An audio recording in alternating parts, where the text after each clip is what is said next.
Alhamdulillah, kita bersyukur kehadrat Allah Subhanahu wa taala. Pada kesempatan kali ini kita akan membincangkan berkaitan tentang bagaimana kita sepatutnya sebagai seorang muslim berakhlak dan berbudi pekerti dengan akhlak yang baik. Kita nak bincang berkaitan tentang benda yang sepatutnya jadi amalan dan budi pekerti dalam kehidupan kita. Nabi SAW bersabda di dalam banyak hadis yang diriwayatkan. Kata Nabi di dalam antara lain, innama bu'ithtu liutammima makarimal akhlaq. Nabi kata, aku ni diutuskan untuk menyempurnakan akhlak yang baik. Dan di dalam Al-Quran Allah menyebutkan bahawa laqad kana lakum fi rasulillahi uswatun hasanah. Demi sesungguhnya bagi kamu pada diri Nabi Muhammad ada contoh, tauladan, ikutan yang baik. Bahkan Allah Subhanahu wa taala berfirman, wa innaka la'ala khuluqin azim. Dan demi sesungguhnya engkau wahai Muhammad mempunyai akhlak budi pekerti yang baik. Persoalannya tuan-tuan, hari ini kita jarang mendengar benda-benda yang berkaitan tentang masalah didikan qalbu, didikan hati. Masih. Di sana terdapat begitu banyak ayat-ayat Quran dan hadis tentang bagaimana kita perlu didik diri kita seperti Nabi Muhammad. Apabila orang tanya kepada Siti Aisyah, wahai Ummul Mukminin, selepas Rasulullah wafat, bagaimana akhlak dan budi pekerti Nabi Muhammad? Lalu beliau menjawab, kana khuluquhu al-Quran, adalah akhlak Rasulullah sallallahu alaihi wasallam iaitulah Al-Quran. Oleh kerana hari ini masyarakat muslim kita ramai yang tak tahu baca Quran, apatah lagi nak memahami makna di dalam Al-Quran, maka akhlak kita tidak seperti mana akhlak yang dikehendaki oleh Allah Subhanahu wa taala. Maka dalam kesempatan ini saya ingin berkongsi dengan tuan-tuan perbincangan para ulama tentang akhlak dan budi pekerti Nabi Muhammad sallallahu alaihi wasallam. Sebelum seperti mana tadi saya sebut dalam beberapa ayat Quran hadis, di antara sifat dan akhlak yang baik yang ada pada diri Nabi Muhammad, ni sempitah lalu yang akan kita bincang, antara sifat dan budi pekerti yang ada pada Nabi Muhammad iaitulah tawaduk dan tidak ada perasaan sombong.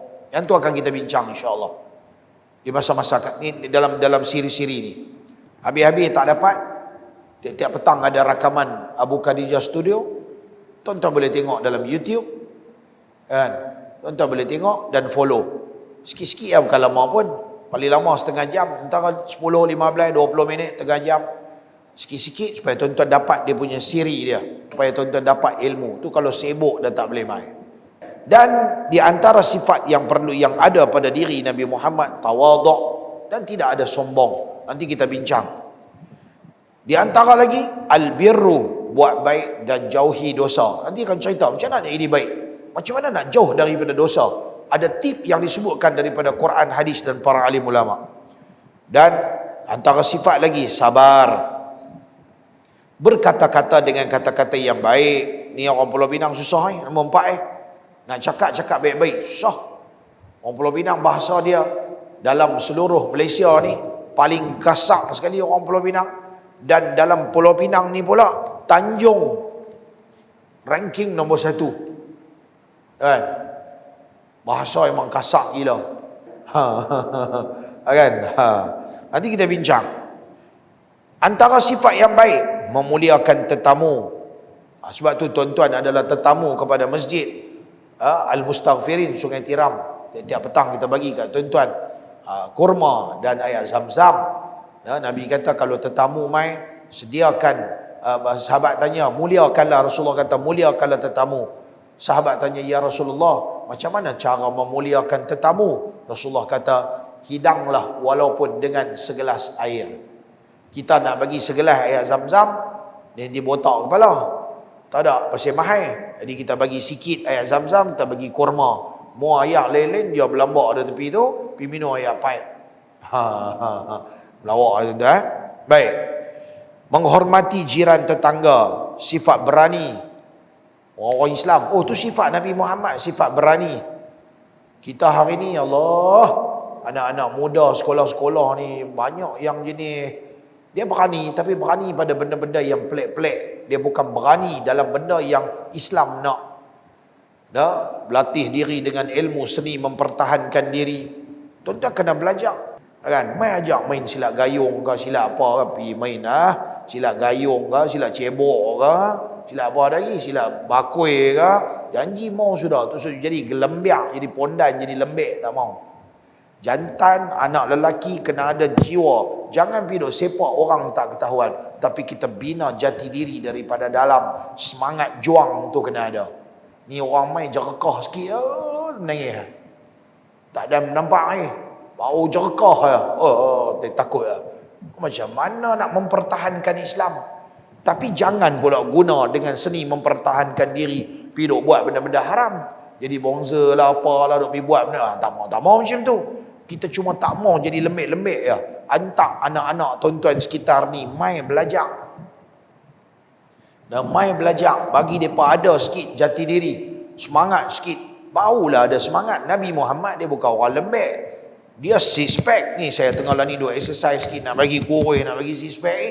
Dah lama ada one pack ni. Kan? Paling-paling tak ada six pack pun badan kira okey lah, macam enjin Virago memang lagu tu sikit ke. Ni duk main lagu tu jentung tak mau. Tak mau macam V sikit ke apa. Ni V shape tarik lagu tu. Bukan nak tunjuk dah, kita tak mau tunjuk orang. Saya betul-betul bukan nak cerita pasal V shape ke U shape ke tak. Saya nak cerita masalah hari ni, kita orang Islam kena sihat, kita orang Islam kena berani. Akan datang kita sembang pasal berani. Kita akan sembang pasal jujur. Banyak hari ni pembohong berlambak-lambak. Semua cakap depan lain, belakang lain. Silaturahim, bergaduh dan sebagainya, putus silaturahim. Malu, zuhud. Zuhud ni tinggal dunia. Nampak macam mana tinggal dunia? Jalan kaki tu usah naik kereta ke macam mana? Betul tak? Kau buat kereta zaman dulu-dulu apa yang pada bedu ke apa dah? Ada gemak kartun dulu tu, dia macam zaman batu tu, apa nama? Yang dia di jalan dengan kaki tu, angkat kereta dia. Preston apa pula? Oh macam tu kah nama dia zuhud? Tinggal dunia mau ni gerek buruk ya, keren. Dia Teluk Kubang nak main Sungai Tiram, kena main Zohor asar baru sampai. Betul tak? Kan? Adakah yang tu mana dia zuhud? Pemaaf. Macam mana kita mudah memaafkan orang lain. Syukur, mensyukuri nikmat Allah. Qanaah, memadai dengan apa yang ada. Ceria. Nabi Muhammad ni dia manusia ceria. Dia bukan pergi kedai ceria lah. Nabi Muhammad dia ceria. Bila dia orang mai duduk dalam majlis dia, orang yang tak semangat, mai nak demam, mai nak lembek, wow, semangat balik. Orang rasa ceria duduk dengan dia. Dia bukan mandom. Di sini tak mandom. Tahu mandom? Oh tak tahu? Lah. Ini bukan orang Pulau Pinang. Orang mana? Zimbabwe? Penang lah. Orang Pulau Pinang kata mandom. Mandom tu tahu apa dia? Mandom ni lah. Dia tangkap sur. Nah, brother, okey. Dia mandom tu macam lembek. Oh tak ada, Nabi dia ceria, okey? Akan datang kita bincang detail. Saya akan hurai apakah yang dimaksudkan dengan mandom. Yang diingat mati. Okey, kita akan cerita tentang benar, macam mana bersikap benar. Siapa dia golongan as-siddiqun, orang-orang yang benar. Macam mana ini, apakah yang dimaksudkan dengan amanah? Yang kata amanah daripada Allah, amanah daripada manusia dan sebagainya. Cintakan perdamaian, itu sifat baik lagi. Menepati janji, bergaul dengan baik, menjaga kehormatan diri, wujudnya kasih sayang. Oh, hal ni saya catat ni basic pun ada 20 lebih lah. Dan banyak lagi sifat-sifat yang terpuji yang ada pada Nabi Muhammad sallallahu alaihi wasallam. Tuan-tuan yang dirahmati Allah, siri kali ni saya nak ambil satu, saya tak mau tunggu, saya nak cerita ada banyak kaedah macam mana kita nak jadi manusia baik. Akan datang kita akan cerita 13 perkara. Macam mana 13 ni kita boleh buat? Dia mendorong kita ke arah kita makin baik, makin berakhlak dengan akhlak yang terpuji. Saya tak kata saya manusia paling baik, akhlak saya paling bagus. Tak. Ingat, kata-kata ni selalu saya ulang di Masjid Al-Mustaghfirin Sungai Tiram. Kita yang langkah kaki masuk ke masjid, kita bukan lagi orang baik, tetapi kita adalah manusia yang nak jadi baik. Kita belum lagi berakhlak dengan akhlak Nabi Muhammad. Kita langkah kaki masuk ke masjid, mudah-mudahan kita dapat ilmu, kita dapat buat amal dengan berakhlak Nabi Muhammad sallallahu alaihi wasallam. Kita nak latih diri, maka masuk ke masjid jadilah lebah, jangan jadi lalat. Ingat tu, masuk masjid mata kena jadi mata lebah, jangan jadi mata lalat. Apa dia mata lebah? Dia mencari madu, dia mencari kebaikan untuk dimanfaatkan pada diri dia dan orang lain. Jangan jadi lalat, dia hanya urung kepada mata dia, cari tak mana kotak, dia pergi urung dekat tempat kotak.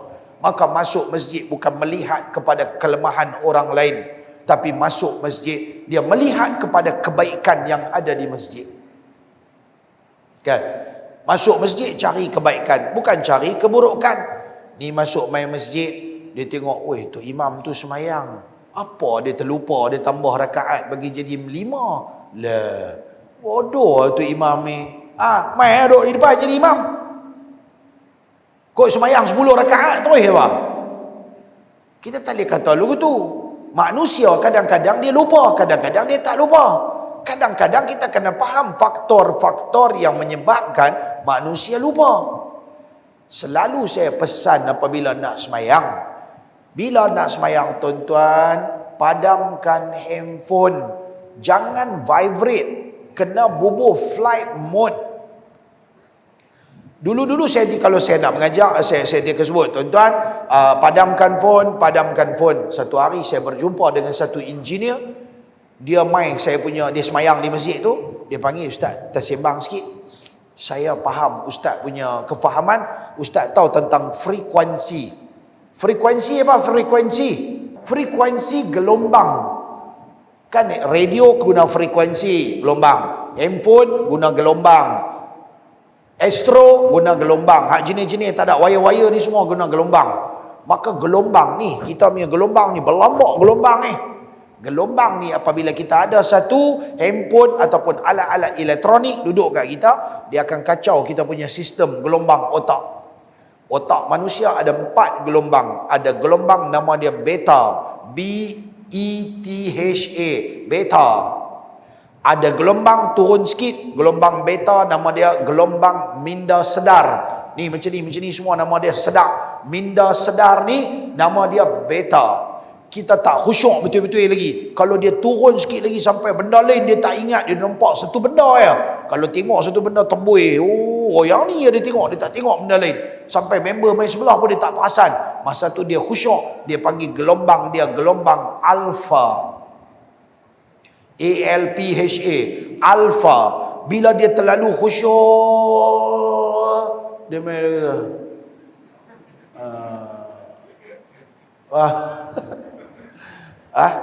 Dia main gitu. Muka apa?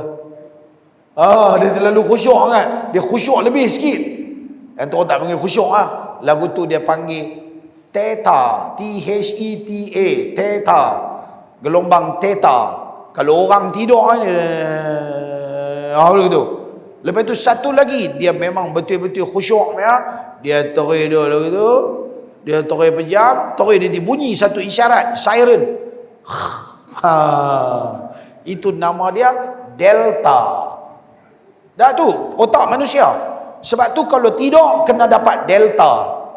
Kalau tidur hanya dapat theta, tidur tak nyenyak. Bukan tidur yang bagus. Kalau tidur more delta. Bagi pergi 2-3 jam, jaga seperti mana tidur 30 jam. Betul? Hang tu mau pagi betul-betul. Kita tambah dalam Ramadan. Saya daripada semalam dan tidur sikit. Pagi tadi tuan-tuan pun faham lah, kita punya program daripada pagi lagi sampai ke subuh, sampai ke duha, balik saya pergi sambung mengajar pula di Yayasan Filfilani, di kita punya pondok di balik pulau, sampai pukul 11, lebih 10, 11. Lepas tu saya duduk dalam kereta, saya tak boleh pergi, saya abang mereka, tak maaf, saya rasa macam nak tumbang lah ni kan. Lepas tu saya tahu, okey cukup lah tu bagi mereka buat tahlil paling lebih kurang. Pukul 11 saya duduk Ustaz, saya tidur Ustaz dalam pukul 11 sampai pukul 1 dalam 2 jam, duduk dalam kereta bagi khuha sorang-sorang. Lepas itu pukul 1 saya bangun, saya pergi gerak, terus pergi ke Binjai. Habis Binjai dapat sembahyang Zuhur, lepas itu tazkirah di Zuhur di Binjai. Habis Binjai saya balik di sekolah Ustaz. Lepas itu saya bersiap-siap, terus saya main dengan tuan-tuan. Ni saat lagi nak balik, kira tak ada tak ada masa orang ni, bukan time tidur apa semua. Saat lagi malam pula cerita lain. Tapi dapat 2 jam lagu tu delta 2 jam cukup. Sebenarnya manusia tidur tak payah banyak-banyak sangat, tapi kita yang set, aku tidur kena 8 jam, aku tidur kena 10 jam, dah kita set lagu tu. Macam kita buka puasa kita makan 3 biji kurma macam ni pun kita dah boleh kenyang Tapi pasal kita set, bubuk kanji satu, nasi biryani kena makan, roti apa? Roti John, apa tu saya abang main? Cheese meleleh. Itu dia duk lalu roti John cheese meleleh. Allah, dia tengok dah meleleh dia kata aku tak habis meleleh ni, memang aku meleleh dia mau ni semua dia kena makan. Dia set dalam kepala otak dia macam tu. Baik, tak mau cerita panjang pasal tu, saya cuma nak bagi tahu kata itu gelombang. Maka sebab tu kita kena padam phone. Tiba-tiba satu hari bila saya duk cerita, dia ni engineer, dia main, dia kata, Ustaz, bukan padam phone saja Ustaz boleh bagi tahu kat depa tukar pi flight mode. Apabila kita tekan gambar kapal terbang tu, dia potong juga frekuensi, tapi dalam masa yang sama. Maksudnya dia tak payahlah sampai terus. Sebab tuan-tuan fahamlah, handphone bila kita off dia, bila buka nak kena buat password lah, apalah, semua nak kena buka, mau leceh. Jadi kita buka flight mode dia, tekan ni lah flight mode, hilang, terus dah boleh pakai dah, mudah sikit. Bagus, nanti saya kongsi dengan orang. Saya suka orang yang jenis macam ni. Dia ada idea tau. Dia main jumpa kita boleh sebarkan idea tu pada orang lain. Maka sebab tu saya pergi masjid, saya kata apa? Tuan-tuan padam phone. Saya malas nak suruh Pak Haji beli alat tu. Ada satu alat tu Pak Haji, dia jual lebih kurang antara 5 ke 7 ribu. Saya ada lah sebiji. Nak contoh boleh, nanti saya main. Plug-in dia. Tekan bubur kat atas tu tekan dia lagu tu. Tak, habis. Semua orang punya handphone tak boleh pakai. Tak payah suruh pun. Suruh tutup tak payah. Biasanya di hospital, di lapangan terbang, di kawasan-kawasan yang bahaya sikit, dia akan gunakan alat-alat macam ni. Lebih kurang 6-7 ribu buat plug-in. Tak, lalu gitu ya. Habis semua phone, masuk tak ada, out tak ada, in out tak ada. Jadi semayang tu suruh abang dah pasal handphone. Janji dia handphone dia tak bunyi. Jadi handphone tak berfungsi. Gelombang semua dia potong gelombang. Cermin ni dia tembus pergi sampai luar. Sampailah lepas semayang tu imam in on balik, baru semua off balik, baru semua orang dapat. Tapi itulah masalah lah kalau kita pergi masjid lain, kalau kita tak jadi tabiat untuk padamkan kita punya phone. Saya yang duk abang kat orang pun kadang-kadang saya terlupa. Macam mana kalut terus pergi takbir. Allah, terlupa. Ada pula dia pun telefon kita. Dia pun tak tahu Ustaz nak buat apa kan. Dia pun telefon. Aduh, mangkuk ni telefon lah pula. Kita pun jenuh nak meraba. Saya orang dia kata apa? Tengok, dia kata kau orang dia pun tak tutup. Yang itulah kata orang, kalau beruang dia lain, dia boleh lupa. Dia memang lupa selama-lamanya. Manusia ada masa dia teringat, ada masa dia lupa. Maka tuan-tuan, yang itulah beberapa sifat. Dan petang ni kita nak cerita salah satu daripada sifat terpuji yang ada pada Nabi Muhammad. Nama dia tawaduk. Nama dia apa tuan-tuan? Tawaduk. Tawaduk ni, ataupun kita boleh kata tidak ada sifat sombong dalam diri dia. Tak ada sifat besarkan diri. Nama dia tawaduk. Allah Subhanahu wa taala sebutkan dalam suratul Nahl ayat 28, innahu la yuhibbul mustakbirin. Allah Ta'ala tak suka orang yang sombong, orang yang membesarkan diri. Seperti siapa? Seperti siapa? Seperti iblis laknatullah. Dulu dia ada ilmu banyak, dia jadi tok guru kepada para malaikat, maka dia rasa dia takabur, dia rasa dia hebat. Dia mengajak tok-tok dia, anak murid dia semua ni malaikat-malaikat. Sampai bila Tuhan kata, wahai para malaikat, usjudu li Adam, sujud pada Adam, hormat dekat Adam. Dia kata, khalaqtahu min tin wa khalaqtani min nar, khalaqtani min nar, engkau ciptakan aku daripada api dan engkau ciptakan dia daripada tanah. Aku nak kena pergi sujud dekat dia. Siapa dia? Siapa aku? Oh, kemah. Ni nama dia takabur. Dia rasa besar diri, rasa diri dia tu hebat. Maka tuan-tuan, Allah Ta'ala tak suka. Kemudiannya Allah sumpah dia akan dimasukkan ke dalam api neraka. Maka tukarlah nama dia daripada Azazil kepada Iblis. Iblis ini adalah dalam bahasa Arab dia kata merujuk kepada man ablasa, mereka ataupun seseorang yang putus asa daripada rahmat Allah. Orang yang dia tak mau dengar cakap, dia tak percaya kat Tuhan, maksudnya lebih kurang macam tu lah. Bukan dia tak percaya, dia lebih macam tak mau dengar ketegak apa yang Tuhan kata. Maka dia dinamakan sebagai iblis. Sebab tu kita hidup atas dunia, ilmu saja tak cukup, nak kena ada keinsafan dan kesedaran. Kalau tuan-tuan biasa ikut kuliah saya, tuan-tuan takkan lupa formula 5 jari: ilmu, kesedaran dan keinsafan. Amalan menghasilkan amalan, amalan akan menambahkan iman, iman yang tinggi akan menghasilkan takwa. Kalau tuan-tuan ingat formula 5 jari ni, saya dah ulang sampai tuan-tuan boleh hafal, boleh cerita ke orang lain. Kan? Maka iblis dia ada ilmu, dia tak lepas level nombor 2. Apa dia? Kesedaran dan keinsafan dia tak dapat. Maka tuan-tuan, Allah berfirman di dalam Al-Quran. Apa Tuhan kata? Wala tamshi fil ardi maraha. Jangan kamu jalan di muka bumi ini dalam keadaan bermegah-megah. Termasuk lagi yang mak rempit tu semua jalan di muka bumi bermegah-megah tu. Mau tak megah, kita tengah duk balik mengajak malam-malam pukul 11, pukul 12, malam-malam minggu, pukul belas Seberang Jaya. Highway tu, tengah-tengah duk bawa, rasa kelibat macam ada mata duk tengok. Tengok, Superman sebelah. Allah, pi. Superman, kaki ada belakang. Orang kaki duk dekat apa brake tu, dia kaki duk belakang. Dia boleh tengok kita.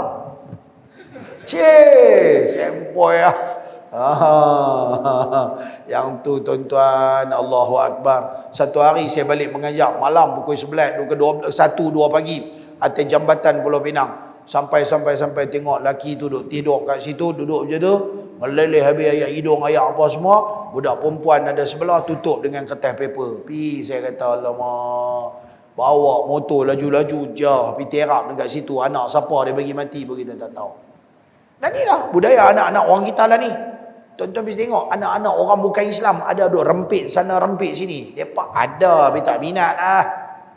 Yang minat semua anak-anak orang Melayu ya. Tengok tak tahu bulan puasa saya pun tak keluar. Ni dekat depa punya pot ni dekat Batu Uban mana-mana ni. Allah berlambak-lambak lah. Duk buat apa tau? Terawih pun tak, apa pun tak. Dia pakai duk grung. Allahu Akbar. Kalau dah minat nak race, pi daftar nama, pi masuk. Apa Kak Prit ke apa bala ke apa ke, pi lah. Pi track dia yang betul. Tak salah berlumba. Tapi salahnya tempat yang kita berlumba dengan kita jaga keselamatan. Kalau minat, pi jaga keselamatan. Pakai baju kulit apa semua. Berlatih macam mana cara nak jatuh. Dah berlatih semua serba-serbi. Api lah. Dah minat sangat nak naik motor laju-laju. Tak apa. Bahkan Nabi SAW menganjurkan kita supaya naik kuda. Tang ni nak naik kuda mana? Kuda zaman lah ni motor lah. Tak apa. Tapi jangan jalan di muka bumi ini dalam keadaan bermegah-megah. Akhirnya memudaratkan diri kita. Baik, itu sepintas lalu yang dimaksudkan dengan sombong ataupun takabur. Nabi SAW Dalam diri dia tidak ada perasaan sombong dan takabur. Kita boleh tahu daripada mana? Nabi seorang dermawan. Dia kalau ada apa dia bagi orang. Dia takkan tidur malam melainkan apa yang ada dalam poket dia semua dia dah bagi dah dekat orang. Maknanya dia hidup, dia prihatin kepada orang lain. Dia tahu akan ada manusia yang lebih susah daripada dia. Aku makan dah ini, bila dia ada orang tak makan. Dia pergi mana-mana dia dapat harta rampasan perang ke apa ke, semua dia bagi. Semua dia bagi. Balik dari satu peperangan. Balik daripada satu peperangan, Nabi bawa harta rampasan, akhirnya bagi dah kat sahabat-sahabat semua habis.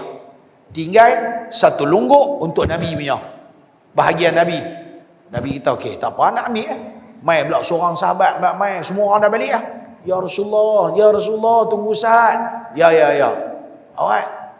Dah, saya tadi masa balik, saya ingat takut orang ramai, saya balik rumah dulu, rindu anak bini, saya pergi tengok depa dulu, baru saya mai. Allah. Mana hak saya ya Rasulullah? Hang punya? Lah, tak ada lah, bagi kat orang habis semua dah. Tak apalah, ambil saya punya, ambil bagi. Tengok sikap dia. Bagi ambil. Balik. Rasulullah pun jalan. Jalan. Mai pula lagi seorang. Daddy pun sama. Orang kata kumpul kat sini tak. Dia balik jumpa anak bini dulu. Mungkin kamaknya tak jumpa dah berbulan-bulan. Balik rumah dulu. Lepas tu dia mai. Ya Rasulullah, tunggu saat. Mana habuan saya ya Rasulullah? Habuan hang? Tak ada lah, bagi habis ya. Aku punya tadi bagi kat orang. Allah. Apa saya nak bagi kat anak bini saya ni, dah banyak bulan saya tinggal mereka. Saya habaq kat mereka tadi nak mai jumpa Rasulullah, ambil habuan saya. Allah. Rasulullah tengok muka dia sedih. Tak apa. Relax. Be cool. Jangan kelang kabut macam ni. Hampir cari siapa-siapa, hampir minta hutang kat mereka.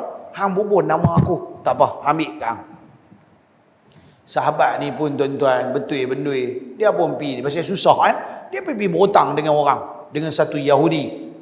Pergi hutang, dia balik.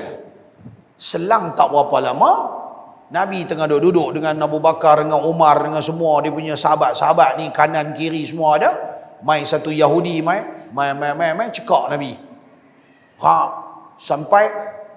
Sampai berbekas dia Nabi punya leher. Nabi kan putih kemerah-merahan, maka dia sampai berbekas di sini. Tarik, tak silap dia kata dia tarik Nabi punya syal, Nabi punya rida serban tu di tepi dia tu kasak, dia dia rentak sampai berbekas merah. Oh, sahabat duduk sebelah tu macamnya buah siku 12 kira nak buka nak bagi pancung Tiba-tiba Rasulullah kata sat. Tanya dia, ni apa cerita tiba-tiba main duk main cekak-cekak Hang janji hang nak bayar hutang hari ni, awak tak bayar. Bila aku hutang? Dah hang dia tu hutang, kata hang suruh ambil apa bagi dulu, hang nak bayar ini. Oh, macam tu. Baik, faham. Rupanya Rasulullah tak teringat dia ni tak main habaq lagi pasal hutang tu punya tempoh pembayaran. Tuan-tuan, dia sanggup hidup susah. Orang lain tak apa, bobo hang pergi hutang bawa nama aku. Tak apalah kalau hutang boleh bayar. Kita jangan cari penyakit pergi hutang bagi kat orang. Lepas tu kita jenuh nak bayar.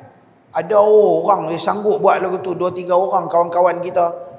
Baru ni ada satu budak main jumpa saya. Budak dekat kat sini, dia tak ada dalam majlis kita hari ni. Tapi kadang-kadang dia duduk main belah-belah tempat lain, dia duduk main. Dia main jumpa saya, dia kata, Assalamualaikum Ustaz. Saya ni saja sembang Ustaz, ada satu masalah. Saya ada hutang sikit dengan bank. Cerita dia macam ni, ada member tak ada duit. Dia suruh saya pergi hutang dengan bank rakyat ke bank mana ke dapat duit. Dia kata, berapa banyak hutang? Lebih kurang lah 30,000 lah. Okey, kemudian lepas tu saya bagilah duit tu 30,000 kat dia tu. Okey, dia tu kata nak bayar Ustaz, sampai hari ni dia tak bayar. Hang pi hutang, dia tu siapa? Alah saja kawan-kawan tempat kerja, saya ingat nak tolong dia. Budak ni jenis betul-bendui dah tak? Saya tengok dia, saya tengok atas, saya tengok bawah, saya tengok atas. Terus saya jadi geram lah. Saya kata dia, aku penampak hang orang tahu. Dia tiba-tiba dia jadi takut. Awak Ustaz marah. Dah hang ni orang ke apa Hang boleh sanggup terima susah sampai lagu tu untuk nak bagi hutang. Yang jahatnya dia tu pergi duk pujuk kat dia ni. Kes macam ni berlambak, mengambil kesempatan di atas kelemahan orang. Dia ni budak betul-betul Hang pi minta kat dia suruh hutang, lepas tu hang tak bayar, hang belah bila tu tak ada sebarang agreement.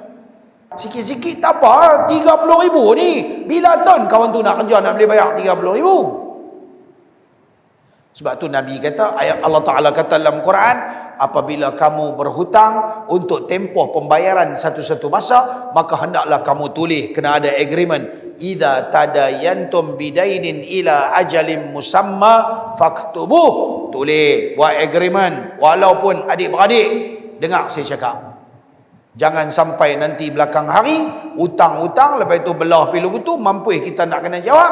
Tuan-tuan tahu tak, duduk di atas muka bumi kita berhutang dengan orang, walaupun banyak mana kita punya pahala atas dunia, kita mati jihad fi sabilillah, mati syahid mempertahankan Islam, tapi oleh kerana ada hutang, esok di padang mahsyar amalan kita tergantung Tuhan tak terima. Tuhan kira kita seperti manusia yang tak ada amalan.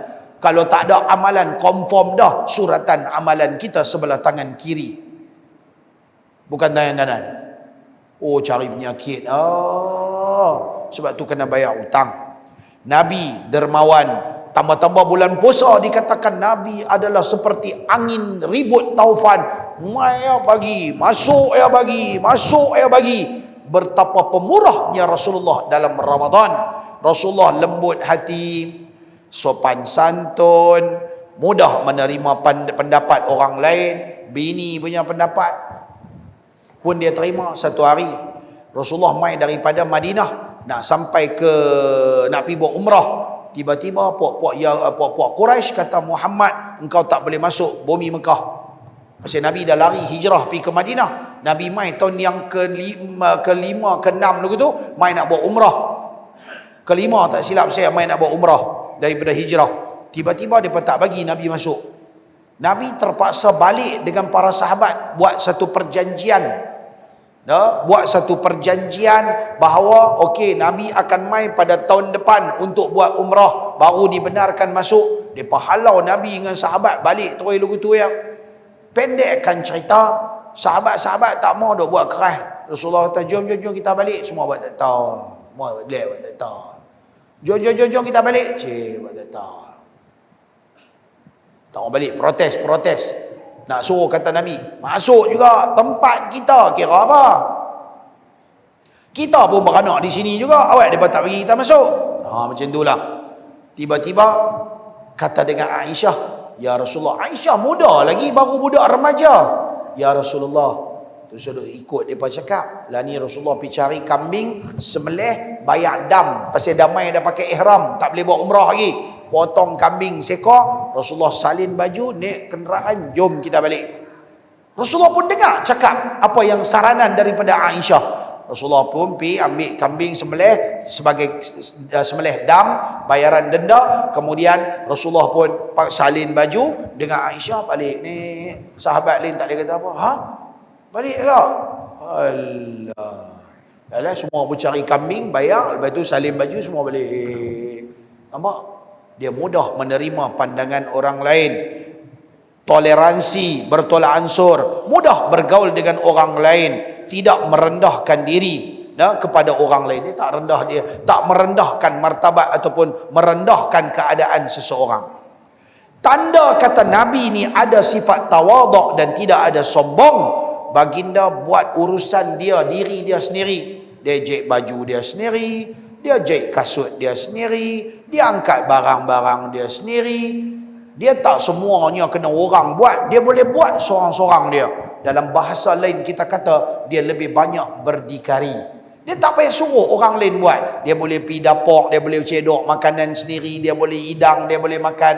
Dia bukan macam mana kita, hidang, abang duk balik dah. Ni, aku sampai hang kena hidang semua. Jangan lupa. Tu dia bagi arahan dekat bini dia. Dah ni dia balik, dia boleh buat sendiri, tak ada, dia boleh uli tepung, dia boleh masak sendiri. Dia takkan membebankan isteri dia. Bahkan dia takkan membebankan siapa-siapa pun dalam dunia ni. Itulah Nabi Muhammad, Masya Allah, lain daripada kehidupan kita. Kita kalau boleh nak semua benda, orang sedia untuk kita. Kalau boleh kita mau kaput merah, orang hampak untuk kita di mana-mana tempat. Tetapi Nabi tawaduk, dia boleh buat sendiri barang-barang dia, kerja-kerja dia. Baginda suka bantu isteri di dapur ataupun urus rumah tangga. Jangan pula orang perempuan kata, oh Nabi buat sendiri. Tak payah, kalau betul lepas ni selamat lah. Jek sendiri, baju koyak apa, bini ni kata apa, hujah-hujah kata, ni baju tak jek, abang punya baju nak pergi kerja. Nabi Muhammad jek sendiri. Jadi laki apa tak boleh jek sendiri. Tu dia, mampu dapat bini tu. Betul tak? Nabi dikatakan pernah dia buat sendiri. Dia tak suka. Tapi tuan-tuan, bayangkan mana ada bini Nabi bila nampak peluang boleh jahit baju Nabi, mereka akan biar Nabi buat. Mereka tak akan biar. Sebab mereka tahu fadilat besar dia jahit baju Rasulullah. Tapi masyarakat kita mengaji tak habis. Balik ya. Makan dah makan. Makan tak ada. Kalau abang nak, abang pergi masak sendiri lah macam Nabi Muhammad. Tu dia. Mampui tuan-tuan, kena jawapan lu tu. Yang ni bukan bini pandai, tapi telajak pandai terus jadi bodoh balik. Tapi jawab dengan jawapan lu tu. Menderhaka kepada suami, tu bab lain tuan-tuan lah. Yang tu bukan nama tawaduk. Yang tu nama dia takabbur dengan suami, sombong dengan suami, tu jadi dosa pula. Cuma nak abang kata, ada masanya Rasulullah pernah tolong isteri. Baginda tunggang apa saja kenderaan yang ada. Ada kenderaan pernah Nabi dihadiahkan oleh Raja Habasyah dengan seekor kuda yang berwarna merah. Arab ni kalau disebut kuda merah, unta merah, maka yang tu kenderaan yang mahal. Kalau zaman kita sekarang kita kata apa? Motor Harley Davidson. Lebih kurang gitu lah. Sebab harga dia memang ratus-ratus ribu kalau zaman sekarang. Kuda merah memang ratus-ratus ribu. Unta merah memang bakar baik-baiknya. Maka tuan-tuan, Nabi pernah naik, tapi Nabi ada masanya dia bisa naik kaldai ya, relax ya. Kaldai ni seronok. Saya pun kalau ada sini boleh guna kaldai, saya pun nak guna kaldai. Pasal apa? Satu-satunya binatang yang kita boleh tunggang autopilot adalah kaldai. Dengan syarat two way, one way, two way, pergi satu tempat ya. Rumah, pergi kedai. Kedai, beli rumah. Rumah, pergi ladang. Ladang, balik rumah. Dua pergi situ ya. Oh, dia autopilot. Tuan-tuan boleh duduk atas dia, main WhatsApp. Relax.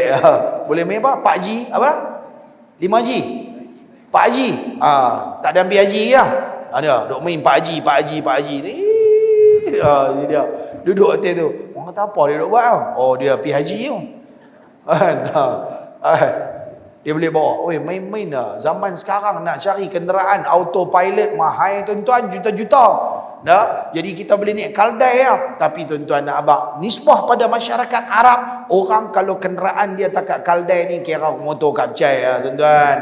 Orang kampung ah. Nabi dia boleh pakai. Dia boleh pakai baju koyak, dia boleh pakai baju lama, dia tak ada masalah. Dia fleksibel. Ada baju baru dia pakai baju baru, ada baju lama dia pakai baju baru, baju lama.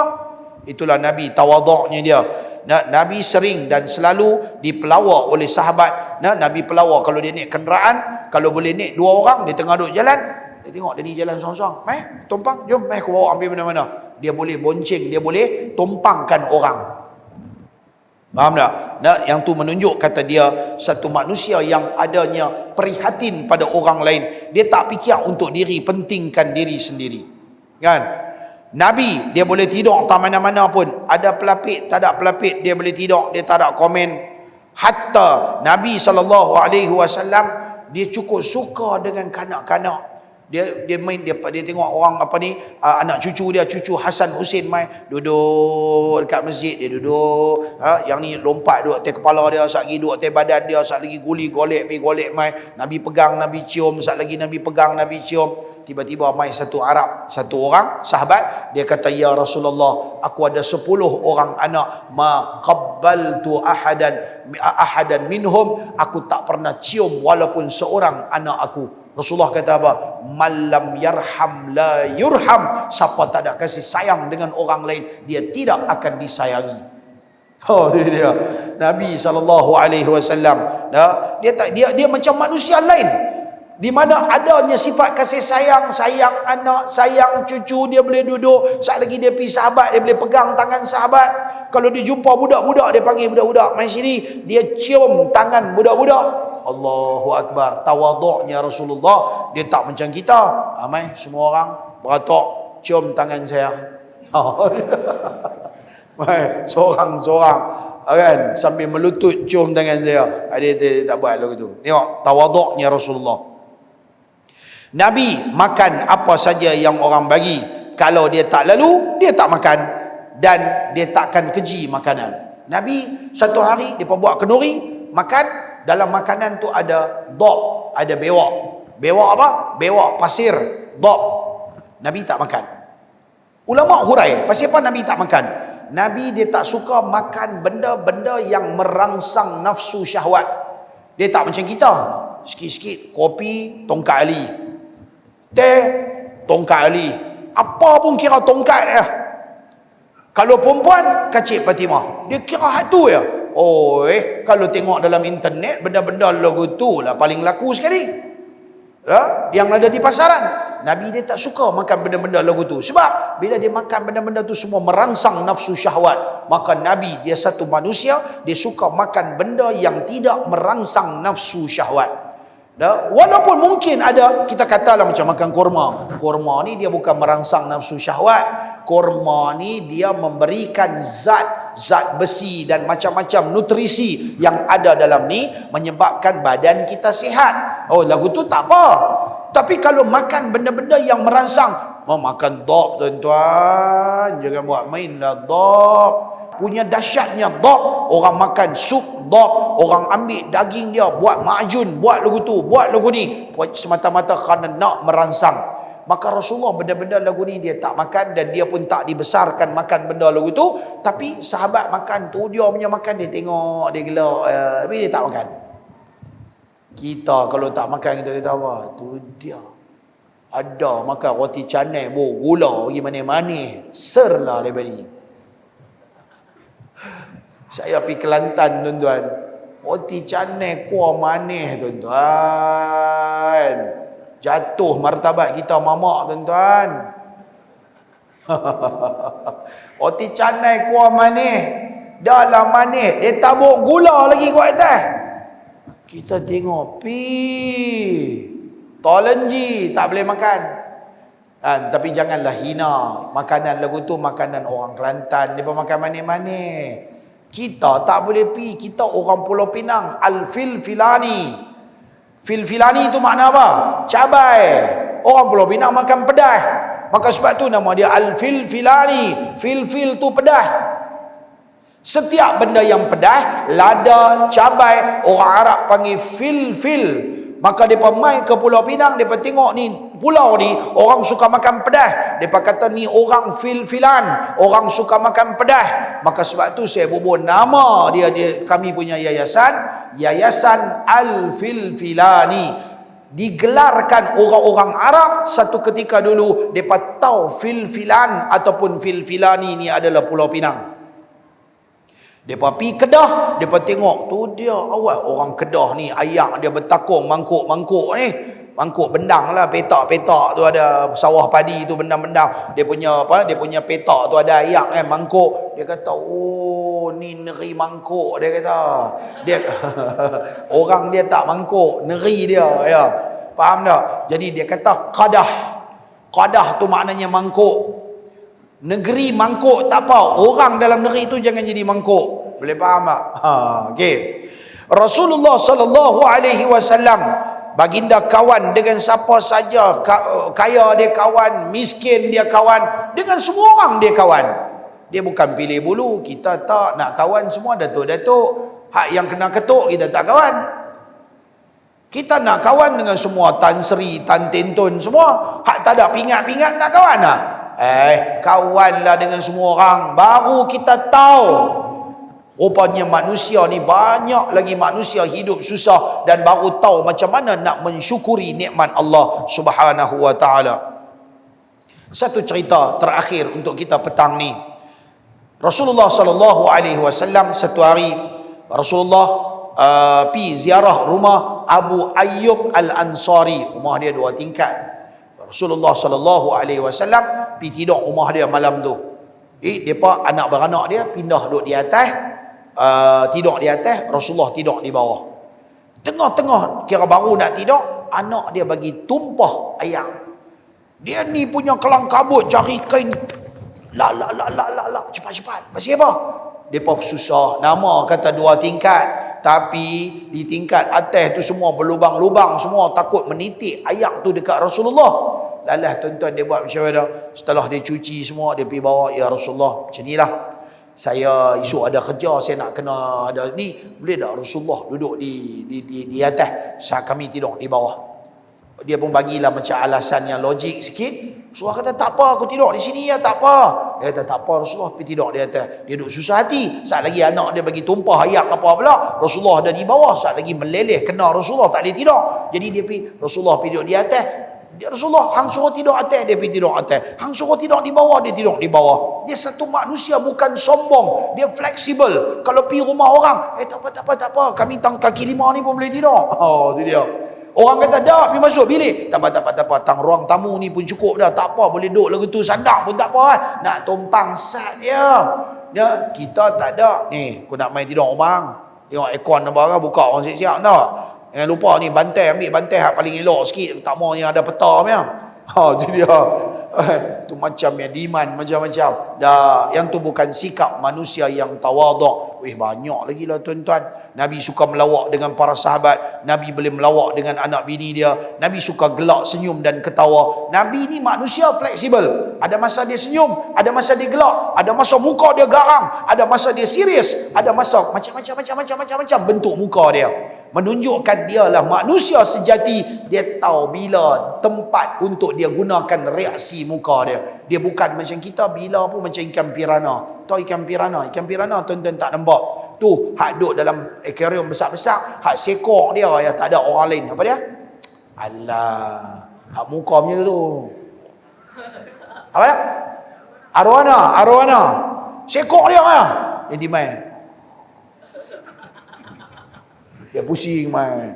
Tu macam kan, tambah yang lagi mahal kan, warna emas kan. Arwana emas tu tengok duduk dalam balang. Dah lah kalau mati tak boleh nak makan. Orang makan abang? Pilih. Ikan arwana boleh makan? Tulang banyak? Dah lah tak boleh makan. Siu. Kita ketuk dia punya akuarium. Dia mata dia bila lepas makanan sikit, telan. Lepas tu kan itu dia. Jangan jadi macam ikan arowana. Dah lah mahal nak beli. Tapi tak boleh bagi manfaat dekat orang kan, tulang berlambak nak makan pun payah. Isi sedap. Isi sedap lah. Tak apa sedap. Isi pun tak apa sedap. Tanya orang yang kerja ikan dia tahu. Isi dah tak apa sedap. Dah lah mahal nak mampus. Lepas tu tengok satu akuarium tak boleh duduk orang lain. Dia seorang dia share tak mau. Bukan macam tu lah. Mana ada orang campur dengan ikan-ikan lain, dia telan habis semua. Jadi payah tuan-tuan. Jadi ambillah iktibar. Jangan jadi macam mana ikan arowana. Jadilah macam ikan kap. Ada macam-macam color. Boleh duduk dengan kawan dia ramai-ramai, beradik-beradik, beranak-beranak. Satu kolam boleh duduk ramai-ramai, beranak pinak, berkenyut-kenyut keluar mai. Menunjuk kata tidak ada sikap takabur. Maka tuan-tuan yang dirahmati Allah, saya doakan pada diri saya dan juga tuan-tuan semua, kita belajar sikit sebanyak tentang Nabi Muhammad ni. Mudah-mudahan dalam diri kita timbul rasa, ya Allah, siapalah aku adalah manusia biasa. Ya Allah, selalu berdoa, ya Allah, bagi timbul keinsafan. Aku nak rasa dengan pangkat jawatan aku ni nak tunjuk kat orang, tak kena lah. Alah nak sampai bila? Hari ni hang ada 3 paku, 3 martun. Martun ni hang boleh bawa sampai bila? Kerih berselang duk ada ni hang boleh pakai sampai bila? Sampai umur 80? Tak ada. Umur 60 lebih pencen. Lepas tu mai duduk di masjid, lepas tu pergi duduk dengan masyarakat. Lepas tu orang pandang tak kita punya paku lagi? Tak ada lah. Dulu masa ada paku orang panggil, tuan, cik, tuan besar. Paku ada orang panggil. Nasib baiklah ada nama haji. Orang panggil haji. Kalau tak ada haji, ni cik, Biar. Tak ada orang panggil. Pakcik. Oh, pakcik. Orang panggil pakcik lah. Mana pergi tuan dulu, orang nak panggil tuan. Pergi tuan mana-mana. Habis tuan. Itu semua masa kerja. Habis tu tak ada dah. Saya tak kata tak boleh buat. Masa bekerja, dia ada sistem dia. Masa bekerja, sistem. Tapi kena fleksibel. Ada masanya kita boleh lemah lembut, dia boleh duduk dengan orang. Nabi pun boleh melawak dengan orang. Satu hari sahabat tu duduk dekat market, dia mai dia peluk di belakang. Siapa nak beli dia ni? Siapa nak beli dia ni? Mai. Siapa nak beli? Mai. Kita lelong dia ni. Mai. Oi, boleh melawak lah gitu. Peluk ke belakang. Sahabat ni kata, loh siapa ni? Dia lepas ya. Loh siapa ni? Lepas ya. Lepas Rasulullah dia lepas dia kata apa? Ya Rasulullah, engkau akan dapati jualan kamu akan rugi kerana takkan ada siapa yang beli aku. Sebab sahabat ni dia macam muka dia tak apa lawa sangat. Jadi dia kata, saya huduh, siapa nak beli saya? Rasulullah kata apa? Tetapi kamu di sisi Allah lebih bernilai dan lebih berharga daripada segala-galanya. Itulah Nabi Muhammad sallallahu alaihi wasallam. Dia boleh berkawan dengan orang. Dia jadi nak abang kata main masjid ni, kawan-kawan lah, tegur. Hang tegur aku, Assalamualaikum Pak Abang, duduk mana? Oh, okey, bagus siap. Mainlah lagi. Tambah-tambah kita anak-anak karya Sungai Tiram alu-alukan kedatangan orang yang duk main ke masjid Sungai Tiram. Tuan-tuan, silakan main lagi ke masjid Sungai Tiram. Ada apa-apa benda tak elok, sekiranya ada kelemahan, maklumkan pada kami untuk kami buat penambahbaikan. Tuan-tuan, tengok alhamdulillah hari ni kita tengok Masjid Sungai Tiram menjadi pilihan masyarakat di kawasan ni untuk orang mai ke pelbagaian program. Alhamdulillah. Yang inilah saya punya cita-cita. Saya kata sebelum masjid saya siap di balik pulau, sebelum saya dengan pondok saya nak lebih fokus dengan tempat pengajian saya, hari ni saya tolong imarahkan Masjid Sungai Tiram. Mudah-mudahan lepas pada ni saya tak ada, ramai ada kawan-kawan yang boleh tolong untuk mengimarahkan masjid ni berterusan. InsyaAllah kita dapat saham akhirat. Jumpa lagi. Wallahu a'lam.